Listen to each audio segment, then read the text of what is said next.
Hello there. Okay, it's been a long day here, and I wanted to kind of go over some things what I want to be doing here with Hapkido here in the upcoming months. This makes 51 years in martial arts now. I started it back in the early 60s in the Chicago area. Just want to give a little background on what I'm going to be doing here. We had a great, fortunate time basically working with a lot of different grandmasters through the time. Started in 1969 when Pinkowski came in from Yongin University in the Korean Kido-hei into Chicago to work for the Cook County Sheriff's Department and Sheriff Elrod. There was another gentleman that's from Chicago named K.S. Shin. He's a big judo guy, but also was one of the friends and co-founders of the Taekwondo, Mudo Kwan, in the Chicago area, and he had East-West Martial Arts Supply, East-West Martial Art Bear brand. And a lot of the guys did with him, and we had Fred Dagerberg in Chicago, and he did a lot of kickboxing matches, and he was very into the JKD and Danny Asano and bringing in different people from all over the world, the best of the best in every art.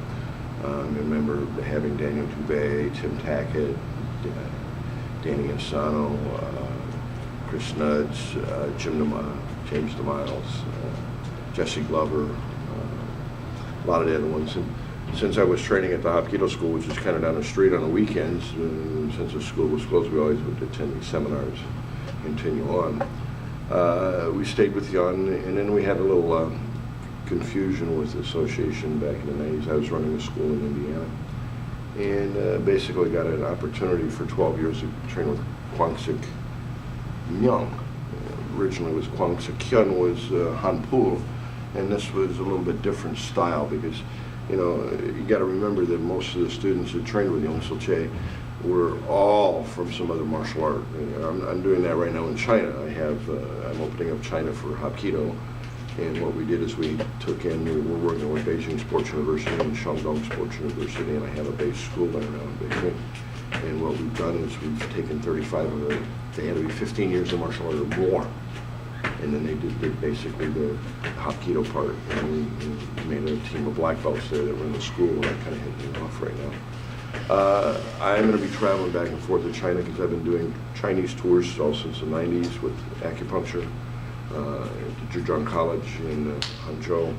I have an office now in Nanjing, and I've set up a big branch of English schools and trade in Beijing because I've been living there for the last 7.5 years. I came back in 2012. I was there from 2006 to 2012. And I'm going to be working with Scots and Incense and a lot of my friends in Beijing and through the sports universities, and friend of mine, Bill Ing, who's in charge of the MMA of China. We're going to be working together. I'm doing an event every April going to China, and then in turn I'm going to be putting some videos out here that are going to explain what I'm doing. More so like, every April going there to see some of the great masters and inviting other people in, and I'm working with Chen Village and Shaolin Temple and with my school. And Scott's going to start bringing in over some highlight level masters from Korea into China because it's only an hour flight. So we're going to do this every April.